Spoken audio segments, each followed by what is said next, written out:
할렐루야. 오늘 이 새벽에 예배 자리에 나오신 성도님들을 주님의 이름으로 축복하고 환영합니다. 이 시간 함께 기도하고 예배하도록 하겠습니다. 함께 기도하겠습니다. 하나님 감사합니다. 저희들 주의 말씀을 듣고자 또 주님을 예배하고자 이 아침에 주님 앞에 나아갑니다. 저희들의 심령 가운데 하나님의 은혜 부어주시며 말씀으로 채워주시옵소서. 이 아침에 주님만을 바라보길 원하오니 주의 성령으로 충만한 예배의 자리가 되게 하여 주시옵소서. 감사드리며 예수님 이름으로 기도하옵나이다. 아멘.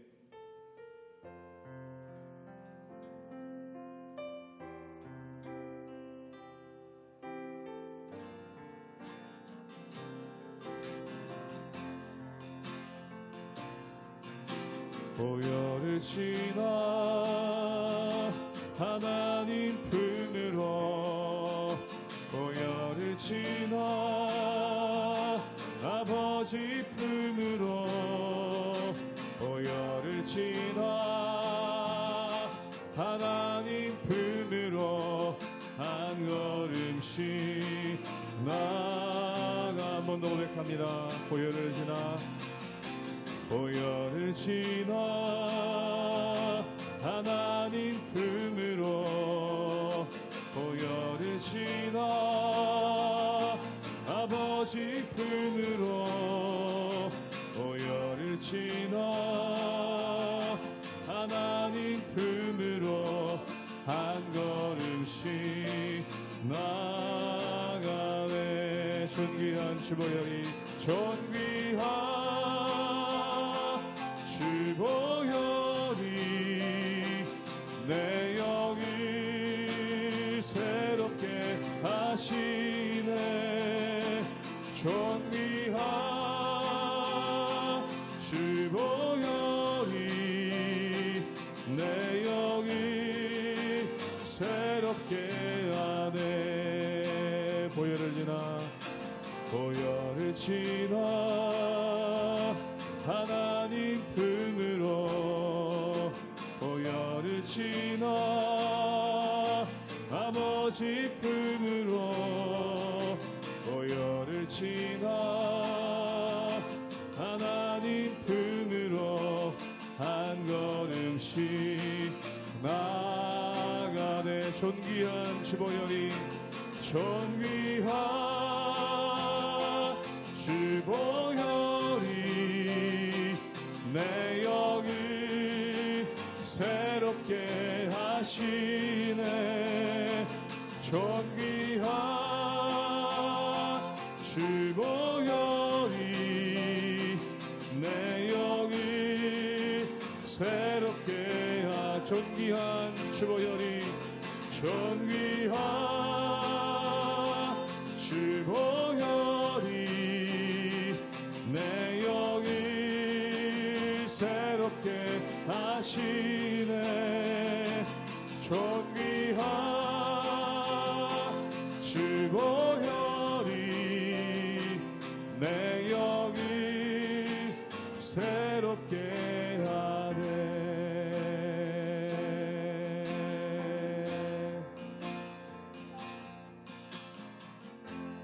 약할 때 강함 되시네.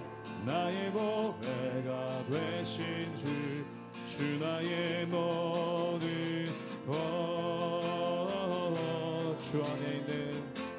주 안에 있는 몸을 나는 포기할 수 없네.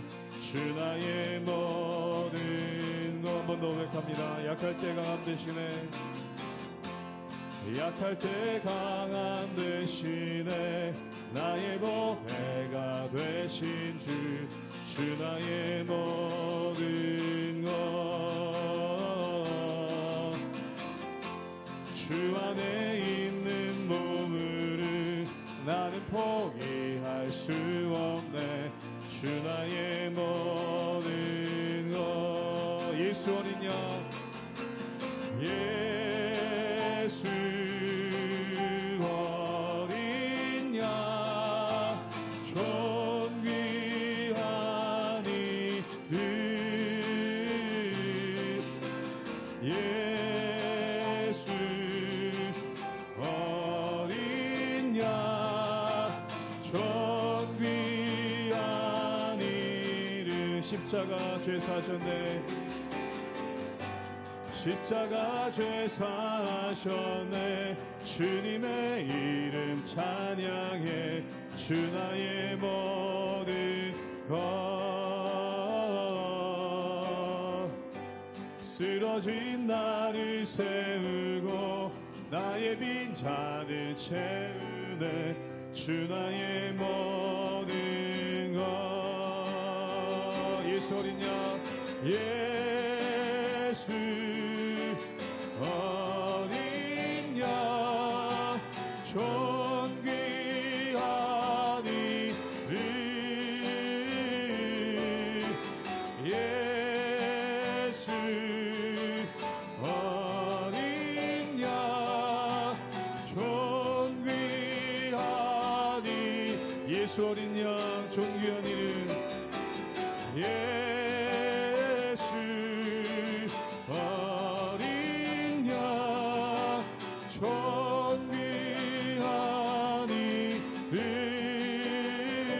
이름 예수 어린 양 존귀한 이름.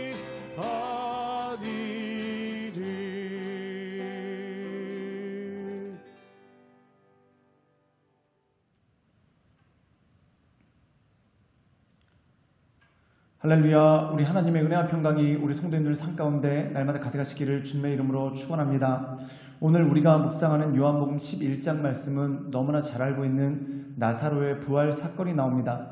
그런데 우리가 이 요한복음, 물론 사복음서가 다 그렇지만 이 요한복음에서는 7개의 기적이 나타나죠. 그런데 이 기적을 기적이라고 하지 않고 표적이라고 합니다. 즉 이 기적을 통해서 나타내시고자 하는 메시지가 있다는 것이죠. 예수님께서는 이 나사로의 부활을 통해서 나는 부활이요 생명이다 라는 그러한 말씀을 하십니다. 우리가 마태, 마가, 누가복음에 보면은 예수님께서 제자들에게 분명히 알리시는 것이 있습니다. 그 첫 번째가 뭐냐면 예수님께서 십자가에서 죽으실 것, 그 다음에 3일 만에 부활하실 것에 대해서 분명하게 제자들에게 알려주십니다. 근데 요한복음은 그렇게 말씀하시지 않죠. 즉 여러 가지 기적이 있고 그 사건이 난 다음에 그것을 통해서 우리에게 말씀하신다는 것입니다. 예를 들어서 요한복음 6장에 보면은 오병이어의 기적, 떡 5개와 물고기 2마리로 5,000명 넘는 사람들을 먹이신 그러한 사건이 나옵니다. 근데 그 사건 다음에 예수님께서 전해주신 말씀이 생명의 양식, 즉 다시 말해서 내 살을 먹고 내 피를 먹는 자는 영생을 얻을 것이다. 즉 예수님의 십자가의 죽으심의 사건을 이 오병이어의 기적을 통해서 나타내시고 말씀하셨다는 것이죠. 그렇기 때문에 이 요한복음에는 성찬식에 관한 말씀이 따로 나오질 않습니다. 대신에 세족식이 나오죠. 마태, 마가, 누가복음에서는 성찬식에 대해서 나오는데 예수님께서 6월절날 이 잡히시기 전에 제자들에게 자기의 살과 자기의 피를 상징하는 떡과 포도주를 주시는 장면이 있는데 그 장면이 요한복음에는 없습니다. 그런데 이 오병이어의 기적을 통해서 성찬식, 즉 예수님의 살과 예수님의 피를 너희가 먹고 마시면 너희는 영생을 얻을 것이다. 즉 다시 말해서 십자가에서 죽으심의 사건을 요한복음 6장의 오병이어의 사건을 통해서 우리에게 알리신다는 것이죠. 그런데 오늘 말씀 가운데 보면은 부활에 관해서는 어떻게 말씀하시는가? 바로 이 나사로의 부활을 통해서 나는 부활이요 생명이다 라고 말씀하시는 것을 보게 됩니다.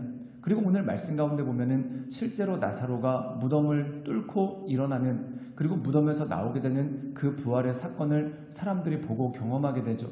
사랑하는 여러분, 우리가 이 예수 그리스도의 말씀을 통해서 알 수 있는 것은 무엇입니까?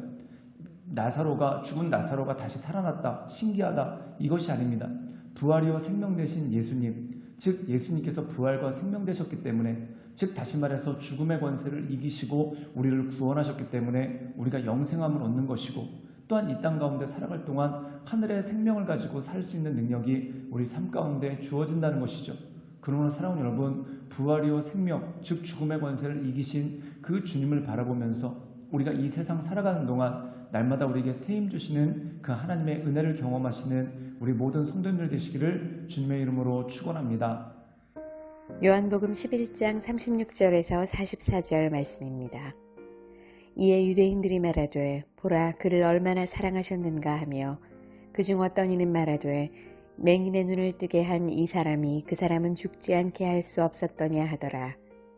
이에 예수께서 다시 속으로 비통히 여기시며 무덤에 가시니 무덤이 굴이라 돌로 막았거늘 예수께서 이르시되 돌을 옮겨 놓으라 하니 그 죽은 자의 누이 마르다가 이르되 주여 죽은 지가 나흘이 되었으며 벌써 냄새가 나나이다. 예수께서 이르시되 내 말이 내가 믿으면 하나님의 영광을 보리라 하지 아니하였느냐 하시니 돌을 옮겨 놓으니 예수께서 눈을 들어 우러러 보시고 이르시되 아버지여 내 말을 들으신 것을 감사하나이다. 항상 내 말을 들으시는 줄을 내가 알았나이다. 그러나 이 말씀하옵는 것은 둘러선 무리를 위함이니 곧 아버지께서 나를 보내신 것을 그들로 믿게 하려 함이니이다. 이 말씀을 하시고 큰 소리로 나사로야 나오라 부르시니 죽은 자가 수족을 배로 동인 채로 나오는데 그 얼굴은 수건에 쌓였더라. 예수께서 이르시되 풀어놓아 다니게 하라 하시니라. 오늘 말씀 가운데 보면은 예수님께서 다른 지역에서 말씀을 전하고 계신데 이 마르다가 급히 사람을 보냅니다. 그 내용이 뭐냐면은 예수님께서 사랑하시는 나사로가 병들어 죽게 되었으니 어서 오시라는 거죠. 근데 예수님께서 바로 가시지 않고 그 지역에서 사역을 다 마치신 다음에 가십니다. 그리고 가서 봤더니 이미 나사로가 죽었고 또한 무덤에 묻히게 된 그러한 일들이 그 가운데 있었던 거죠. 이 당시 이 유대인들의 무덤은 우리처럼 땅을 파서 매장을 하는 것이 아니라 굴을 하나 설정해 놓고 그 굴에다가 사람을 넣고 그 구리굴을 봉합하는 방식으로서 매장을 했습니다. 그런데 예수님께서 이 나사로가 매장되어 있는 그 무덤에 가셔서 그에게 선포하시는 장면이 나옵니다. 우리 함께 요한복음 11장 40절의 말씀을 읽도록 하겠습니다. 제가 읽겠습니다. 예수께서 이르시되 내 말이 내게 믿으면 하나님의 영광을 보리라 하지 아니하였느냐 하시니 즉 오늘 말씀 가운데 보면은 내 말을 믿으면 하나님의 영광을 보리라. 그렇다면 이 하나님의 영광이 두 가지 측면이 있죠. 그것이 뭐냐면 죽은 나사로가 진짜 부활하는 것, 그리고 더 나아가서 십자가에서 죽으신 예수 그리스도가 부활하는 것을 너희가 보고 알리다 라는 말씀이 이 말씀 가운데 있는 것입니다. 사랑하는 여러분, 예수님께서 나사로가 죽어서 무덤에 묻히기까지 그때를 기다리십니다. 그 이유는 무엇입니까? 나사로를 사랑하지 않기 때문이 아니라 이 나사로의 죽음과 부활을 통해서 주시고자 하는 메시지가 있다는 것이죠. 즉 다시 말해서 너희가 나를 믿으면 영광을 볼 것이다. 즉 나사로의 부활뿐만 아니라 이 나사로의 부활을 통해서 죽음의 권세를 이기신 예수 그리스도가 이 땅에서 부활하실 것을 나타내고 증거하시는 그러한 모습이 나온다는 것이죠. 우리 함께 요한복음 11장 42절의 말씀을 읽겠습니다. 제가 읽겠습니다. 항상 내 말을 들으시는 줄 내가 알았나이다. 그러나 이 말씀하옵는 것은 둘러선 무리를 위함이니 곧 아버지께서 나를 보내신 것을 그들로 믿게 하려 함이니이다. 오늘 말씀 가운데 보면은 예수님께서 이 나사로의 기적, 즉 다시 말해서 죽은 나사로가 살아나는 기적을 행하신 이유가 무엇입니까? 그들로 믿게 하려 한다는 것이죠. 그렇다면 무엇을 믿게 하려는 걸까요? 죽은 사람이 살아난 것, 그리고 또 나사로가 죽었는데 살아났는데 그가 영원히 죽지 않았는가? 아닙니다. 그도 결국은 죽었습니다. 그렇다면 한 가지 신기한 사건, 죽은 사람이 살아난 신기한 사건, 이 사건을 보여주려고 예수님께서 이것을 하신 것이 아니라는 것입니다. 즉 그들로 믿게 한다는 것이죠. 그렇다면 이 나사로의 부활 사건을 통해서 주님께서 그들에게 알리시고자 하는 것, 또한 그들에게 믿게 하시고자 하는 것이 무엇이겠습니까? 바로 예수님께서 십자가에서 죽으시고 부활하신 사건, 그것을 사람들에게 알리고 또한 그것을 사람들에게 깨닫게 하려는 능력이 이 말씀 가운데 있다는 것이죠. 즉 다시 말해서 죽음의 권세를 이기신 주님, 사망의 권세를 이기신 주님, 그리고 그 죽음과 사망의 권세를 이기시고 우리를 구원하시고 하나님의 자녀를 삼으신 그 예수 그리스도의 권세를 사람들에게 믿게 하려고 이 모든 일들이 나타났다는 것입니다. 사랑하는 여러분, 우리 삶 가운데 주님께서 끊임없이 말씀하십니다. 즉 우리 삶의 모든 것에는 메시지가 있습니다. 우리가 탕자의 비유를 보면은 아버지를 떠났던 탕자가 결국 망하게 되죠. 그럼 아버지 떠났더니 망했다. 그게 아니라는 겁니다. 아버지 없으면 살 수 없다. 아버지께로 돌아와야지만 살 수 있다. 그 메시지가 있지 않습니까? 우리에게도 마찬가지입니다. 하나님 없이는 살 수 없다. 하나님께로 우리가 나가야지만 우리는 살 수 있다. 우리가 예배의 자리로 나가야지만 살 수 있고 기도의 자리로 나가야지만 살 수 있고 하나님의 말씀을 듣고 그 말씀에 순종하는 삶을 살아야지만 살 수 있다. 그 메시지가 우리 가운데 주어지는 것이죠. 즉 이 나사로의 부활 사건을 통해서 예수님께서 죽음의 권세를 이기셨다. 그분과 함께할 때 우리 역시 죽음의 권세를 이기고 온전함을 입을 수 있다라는 말씀이 이 말씀 가운데 있는 것입니다. 그러므로 사랑하는 여러분, 사망의 권세 이기신, 죽음의 권세 이기신 그 주님만을 바라보며 하나님의 말씀 가운데 날마다 승리하시는 우리 모든 성도님들 되시기를 예수님의 이름으로 축원합니다. 함께 기도하시겠습니다. 사랑이 많으신 주님, 모든 죽음의 권세를 이기시고 십자가를 지셨으나 그 십자가의 피로 우리를 구원하셨고 부활하시어서 우리와 함께 하시고 또한 우리에게 힘주시고 능력 주시는 주님, 그 주님을 날마다 우리가 기억하며 또한 우리가 이 세상에서 여러 가지의 죽음을 맞게 되겠지만 하나님, 그것이 끝이 아니라 영원한 생명이 우리에게 있음을 알며 담대함으로 이 세상을 살아가고 또한 담대함으로 하나님의 은혜를 바라보며 그 인도하신 가운데 나갈 수 있도록 주님 역사하여 주시옵소서. 주님께 모든 걸 부탁드리오며 살아서 역사하시는 주 예수 그리스도의 이름으로 감사하며 기도드리옵나이다. 아멘.